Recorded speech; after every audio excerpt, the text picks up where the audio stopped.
Hello everybody, it's the Doctor here, and with me is Typical Manga Fan, and I'm going to give you a fair warning right now. This week's chapter of Bleach, 624, The Fang, will shock you in ways you will not be able to comprehend. But we'll get to that in a minute. Yay! First we open up with Aizen, who still seems to be staggering. From the...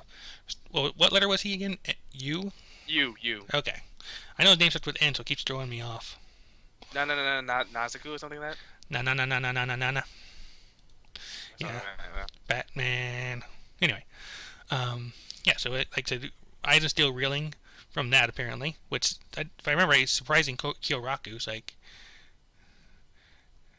Has feeling returned to your body? Is that really the first thing you'd like to ask me? If you're going to kill me, now's the time. If I could kill you, I'd have just like that. I'd have done it a long time ago.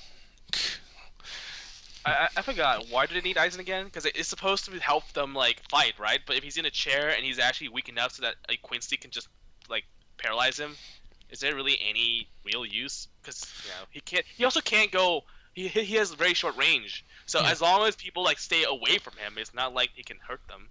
Well, it might still better to bring him along and not need him than vice versa. I don't know. Bring him along. Well, then again, Aizen high chance. Yeah. is a bit of a double-edged sword, however you put it. Yeah, and if you bring him along, there's a higher chance for him to escape. So, So yeah, but I don't know. So I think it was Kyoraku. Oh, he says that you only immobilize for 5 minutes, and despite the fact that you're suppressed, and that attack was really strong, and it's that's unfortunate for those fallen Quincy's over there. Yeah, I gotta make them look bad. Of course, Aizen boasts that it's the first for him to even be rendered immobile for 5 minutes, period. So really, there's nothing to feel sorry about. Well, I mean, do we count the one where Aizen was standing still when Yamamoto used his fire to surround him and not make him, not? I don't think so. I think in this case, they were immobilized to the point he couldn't move, not to the point where he wouldn't move. Yeah, most of it was just wouldn't. I'm too good for this. But yeah, it was a first, wasn't it? I mean, we were surprised when it happened. We were like, holy shit. Huh. Yeah. And anyway, back in the actual lab, we got the Soul Reapers and the extra Quincy there, getting ready to power up. I kind of like the little zombie one in the background with her pearl on her head.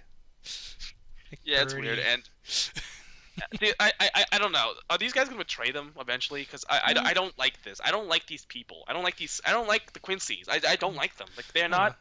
At the moment, at least they're being upfront with their goals, though. They're not claiming to be allies and with the intent of backstabbing them later. The backstabbing may come, but at least it's not because they lied to us. They've got a common enemy, and at the very least they've got a truce until that moment. Well, I mean, keep in mind that they backstab allies all the freaking time. Yeah. So, like I said, at least they're not trying to fake it or anything. Yeah. Hell, Basby backstabbed the guys with him right now. The girls with him right now. Yeah. And we kind of back to Aizen here. To think that the one who defeated me has now entered the royal palace before me. Huh. I find he is quite a difficult man to forgive. And then we get a foot. And who does that foot belong to? And what looks like a mouth opening, though that's obviously, if you know what that resembles, then we kind of know where that's going.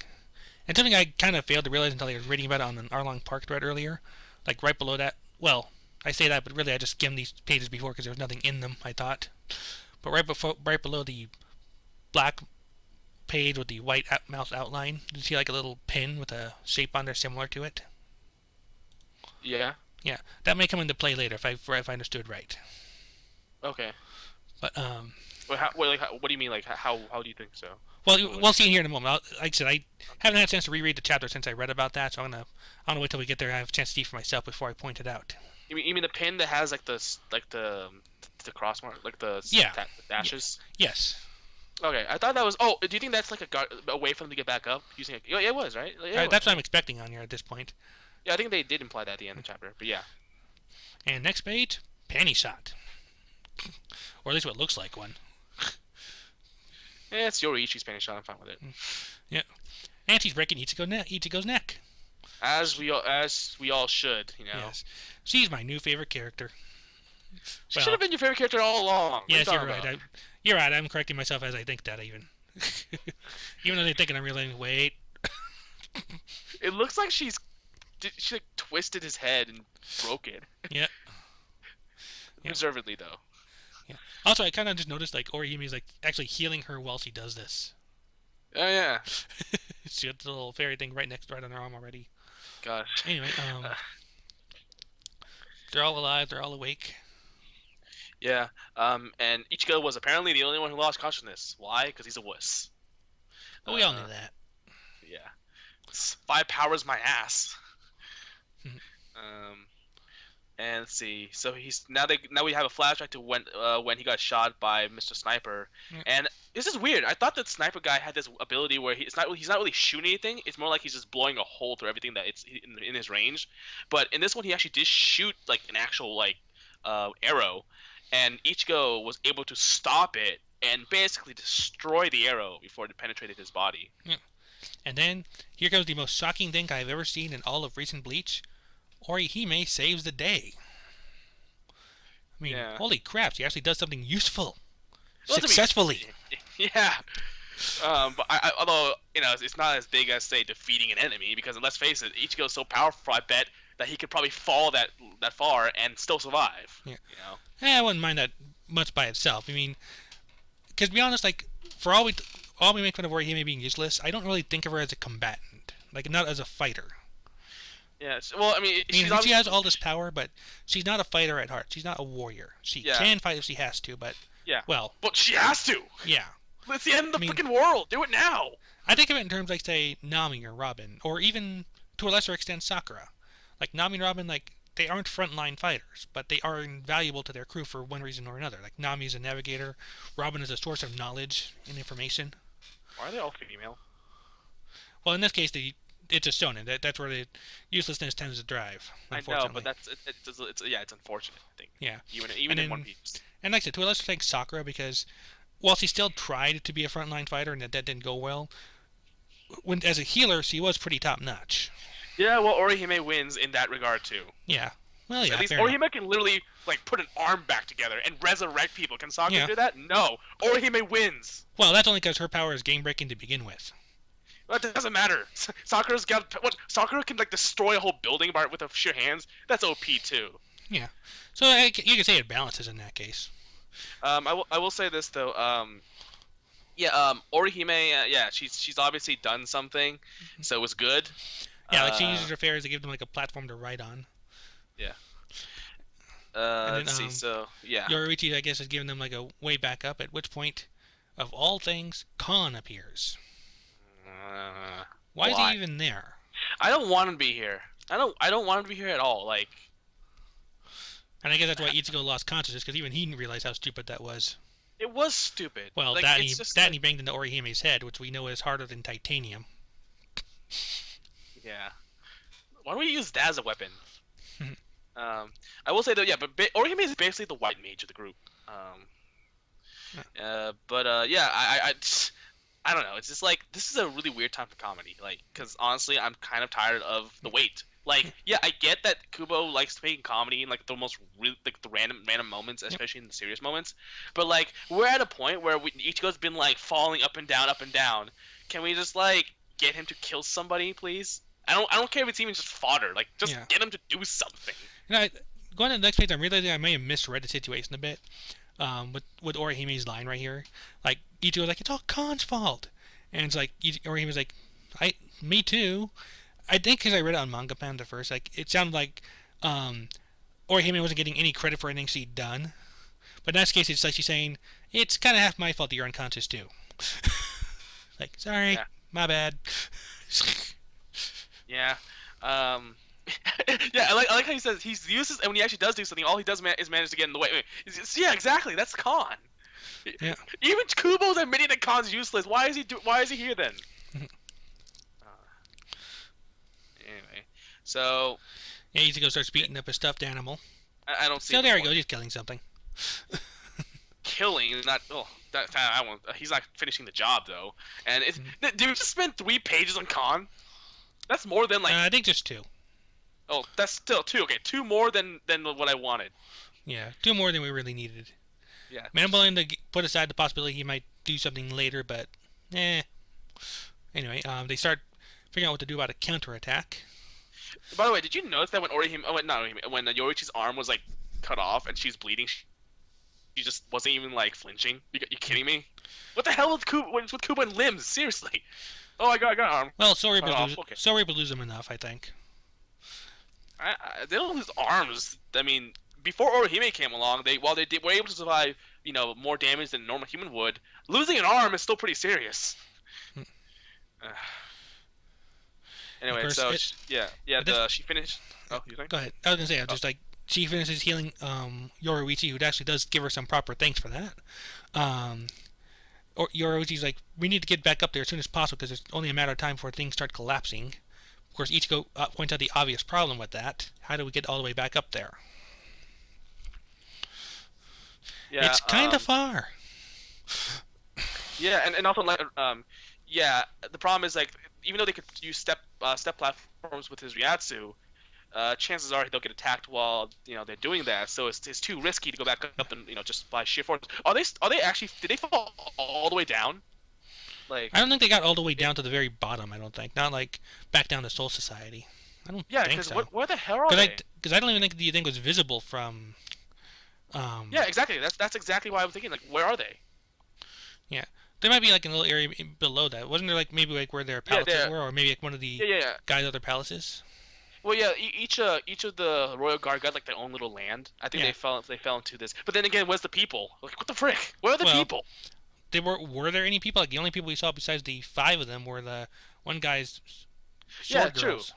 Like, why would they need to be? Why would people be able to live up in this area? Not to mention that, but at the same time, it's like, okay, what's the point of having your own land? What's the point of all these buildings? What's the point of anything? Mm-hmm. Yep. And then Yorichi's like, you don't need to worry about that. And then another mouth gate opens, and look who it is. Oh yeah, it's Grimjaw. Yeah. Like I said, you've been predicting this for quite a long time, I know, so it's not really any kind of shock to us at this point. It's like Grimjaw's like 100 chapters late. I mean, it's not even like I'm yawning just because it's like, okay, finally, whatever, He's Grimjaw's here. Now what? We got the problem is we got like we got like hints of him being around. We got clues, but it's like, come on, we all know it's Grimjaw. Show him, damn it. Hey, give us some of that Grimjaw goodness. Yeah. But like, when was the first time he appeared in this arc? Like 200 chapters really ago? Really early ago, right when Urahara was calling them from Hueco Mundo, if I remember right. Yeah, because he was the one who finished off Kirje. So it was long ago. Long ago. Mm-hmm. And obviously Grimjaw's gonna have to help out. He's obviously bearing the scars from back when I guess either Ichigo or Noitora slashed him. Either one. It's been such a long time since I've seen him. I hadn't really noticed any change in design. But yeah, I guess you're right about the scars along his chest there, right? Going along his chest right there. He's wearing a shirt now for once. Okay, so obviously he's become powerful enough to be able to kill a Quincy, and survive obviously getting captured. I mean, avoid getting captured. So yeah, obviously he's much stronger than the 6 Espada, but how strong is he now? He does have the advantage of being an Arankar, which Kubo tends to forget, that hollows can hurt Quincy's. Yeah, which actually does make them... Which actually, come to think of it, explains why the Quincy's took over Hueco Mundo first. Oh yeah, I think they didn't explain that. That's why they did that. I don't know if they said it outright, but yeah. Yeah, well, they said that they respected the Hollow's power, and that was why they tried to take them to get in the army. And it was during the explanation of why they couldn't steal the Resurrection forms, and they said, well, they did actually respect their power, which is why they tried to get them inside their army, but they couldn't steal their Resurrection forms. So yeah, that's actually the reason. They actually did explain that. That was the reason why they took them over, because they were a threat. But they were also horribly weak, so it didn't really matter. Like literally, only the Espada levels could actually like hold up against the Quincy's, because there's a huge power gap. Yep. But yeah, Grimjaw's reveal is honestly, I wish I could get excited. To be honest with you, I would have been excited had it been 200 chapters ago, or even 150 chapters ago. But honestly, it's just too long. You can't make us wait that long for a character that you obviously hinted at for so long, and you kept hinting at to the point where it became obvious. Like, you gotta be stupid not to realize it was Grimjaw. And now that we've get him, it's like okay, now we can get moving. But honestly, the wait wasn't really worth it. I mean, maybe if they'd had him say something or interact with somehow, like if they'd made his rival the midpoint and then kind of do something there, or maybe like make the cliffhanger how they're getting back up. That could have been something. Yeah, well, I mean, like, cause we already heard him talk. Like, he was talking to Orihime and Chad when Ichigo overheard him. He's like, "Oh my!" It's like he knew it was Grimjaw because he heard him. So we knew what Grimjaw was taught. We knew that we had Grimjaw talking before, but it was just like we got everything but his face. That's the thing, and it just got me. It got annoying because I felt like he was hyping up for something that wasn't going to be a big payoff. And so Grimjaw obviously will probably help out a lot now, and he's probably become very powerful. He might have even surpassed, Haribel and Stark, and What I'd about say Noitra? Yami. Well, if you surpass Haribel, you automatically surpass Noitora, right? Yeah, true. Yeah. Because Noitora is lower ranked than Haribel. Yeah, it was like but 4-3, and then it was like Stark, and then Barragan, and then well, quote unquote Yami. that never happened. Well, yeah, but Stark's actually before Baragon. I mean, it's higher than Baragon. Oh, okay. I was thinking Barragan was number one because he was the king, but yeah, you're right. He was higher. Yeah, that was the red herring. Like Kubo tried to trick us thinking that Baragon was the leader and he was the one who wanted power, but yeah, he was just number 2. Stark was like He was more powerful, but he didn't care about it. didn't care about anything. Yeah. So the thing about the Yami thing. Let's pretend that never happened. So I'm fine yeah. That was stupid. So yeah, obviously Grinjaw's probably he might be strong. He has to be stronger than Stark at this point if he wants to stand a chance against the Quincy's, right? Yeah. Because Kiroko beat Stark, and Kiroko had a hard time with these guys. So if Grinjaw has any, he's a hollow, so he gains him a little bit of advantage. But if he really can beat, if he has any chance against the elite guard, he's got to be at least as strong, or if not stronger than Stark was. Right. So. I And mean, I'm curious. I'm curious if when he meets if he meets Aizen again, he'll be like. wonder how he compares to Ulquiorra. Well, what do you mean how he compares? Like Ulquiorra was number 4 if I remember, but at the same time he was hiding a lot of his he raw was. power. But I don't. He did the second power. The segunda etapa probably made him like stronger than I'd say. Haribel, but I don't think he was stronger than Baragon. Because Baragon was like really hard to beat. Yeah, I mean, you basically had to use you basically had to make him beat himself. Yeah, that was stupid. I liked that. I liked that personally. Yeah, we talked. Like me and my friend talked about it. We said the cannon thing would have been just fine because there's no way he could have avoided that at close range. Had he, the tactic behind it, like how they trapped Baragon inside the shield, like the walls, the Hado, like the Bakudo walls. The Bakudo walls was actually very smart. It's just that it didn't get the payoff because that's not what actually killed him in the end. That's what we didn't like about it. Yeah, we had all this tactics behind it and it didn't work. It's been a while since I've seen that fight or read that fight. I like the way they did kill him, like basically tricking him into destroying himself with his own power. I did like that. It wasn't really tricking. It was just Hachiken doing something that we did. That it was kind of like, what? He can do that? Okay. Well, we already knew he's like a top keto guy, so it's not surprising. Yeah, but displacing limbs is kind of something that's like, damn it, Kubo, stop doing the limbs thing.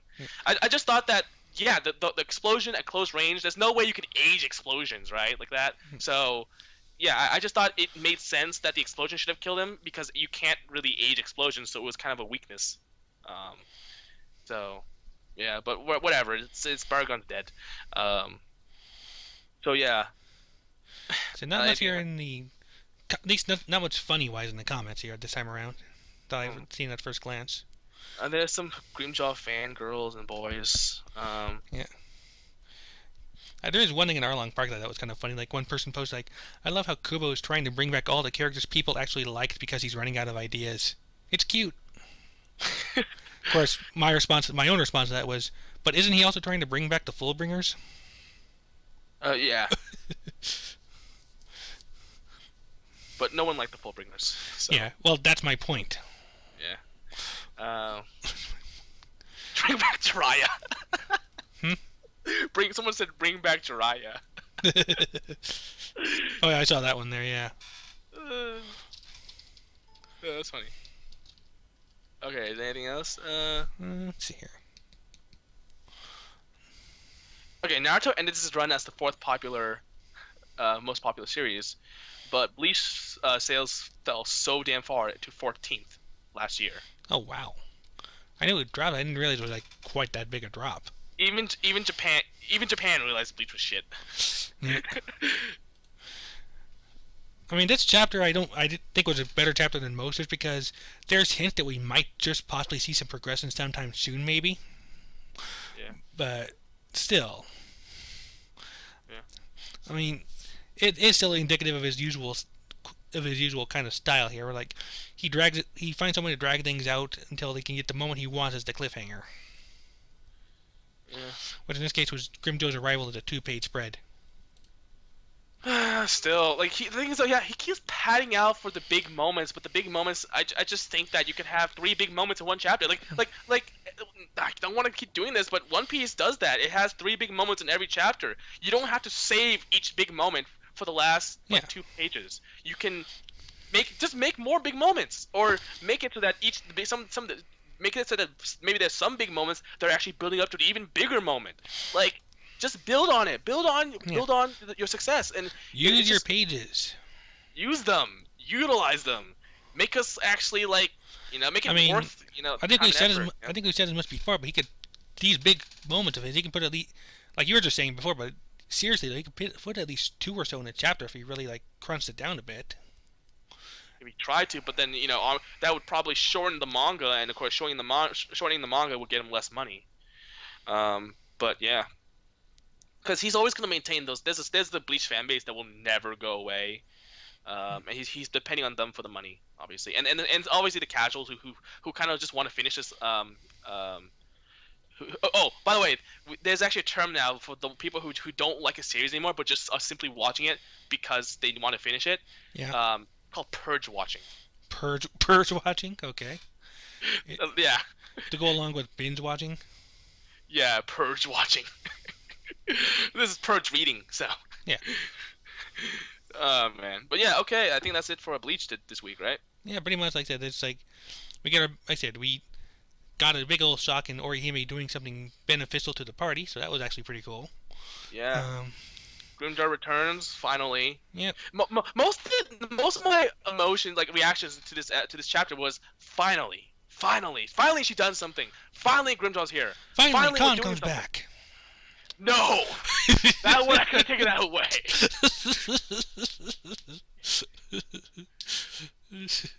That one doesn't. That one. No. So okay. Yeah, but I kind of want to know, was the Fang in reference to Grimjow in that case? I guess because he's like the Panther. Probably. Yeah. Probably. Title there. Right. Yeah. But yeah, at this point, like I said, we got ourselves all good to go for Bleach. Like I said, this will be only the first of many videos this week because we've got pretty much our outside of Attack on Titan, our whole lineup updated this week. And we're adding Naruto Gaiden. Yeah. How long is that going to be? Do you know? Don't know. Probably like maybe. I don't. Maybe about at least 10 chapters. I've seen conflicting things about that. Some people say it's just like a 3-chapter thing to go along with the movie, kind of like how they're doing with Dragon Ball and Frieza. Some of them say 10, so I've got conflicting info on that. It depends on the arcs. He's doing different arcs. He's doing this is the Sarada, whatever her name is, art. The Sarada art. Oh, okay.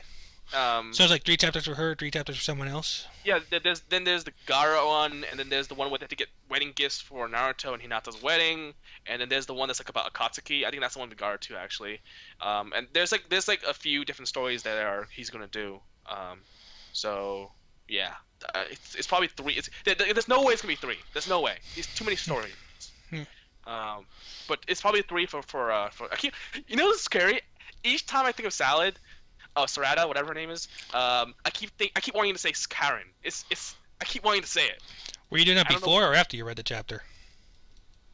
Spoilers, by the way. Well, I mean, it's not spoilers because we made fun of the fact that she looked like Karen. But yeah, but we're still recording. Yeah. Okay. So, well, I guess I kind of spoil it more just by saying that, but whatever. We're gonna be doing the video on the same day anyway.